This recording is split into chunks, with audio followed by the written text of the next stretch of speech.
Bir günü Hazreti İsa Ginasar kölünün boyda tuğanda kişiler onundan Xudanın sözünü anlaşı için onun etrafıga zich ulaştı. Hazreti İsa köl boyda tuğan iki kemini köydü. Beylikçiler kemiden düşüp qırğaqda torlarını yuyuşvatatdı.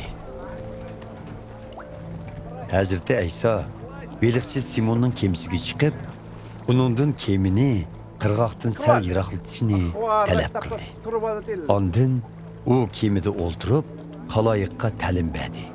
Ta'lim berib bo'lgandan keyin Simonga kemini cho'nqirroq yerga haydab berib, torlinglarni selib, belig'inglarni tutinglar dedi.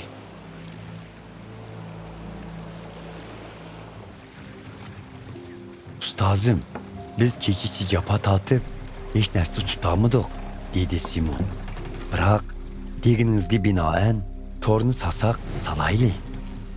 Shuning bilan ular torlarini ko'lga silib edi, beliqlar torg'i patmay kelib, torlar yirtilishga boshladi.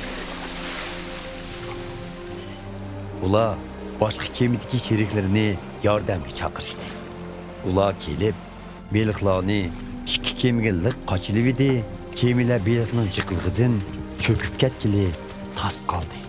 Bu ishni ko'rgan Simon Hazreti İsa'nın oldida tizilib turib, "Ey Rabbim, mendan yiroqlashim, gunohkorman", dedi. Chunki Simon va uning sheriklari bunchalar ko'p beliq tutganligidan hayron bo'lgan edi. Boshqa kemidagi sheriklari Zebeydiyning o'g'illari Yaqub bilan Yuhannamu hayron bo'ldi. Hazreti İsa Simonga, "Qo'rqma, buningdan keyin beliq tutishning o'rniga menga odam tutsan", dedi.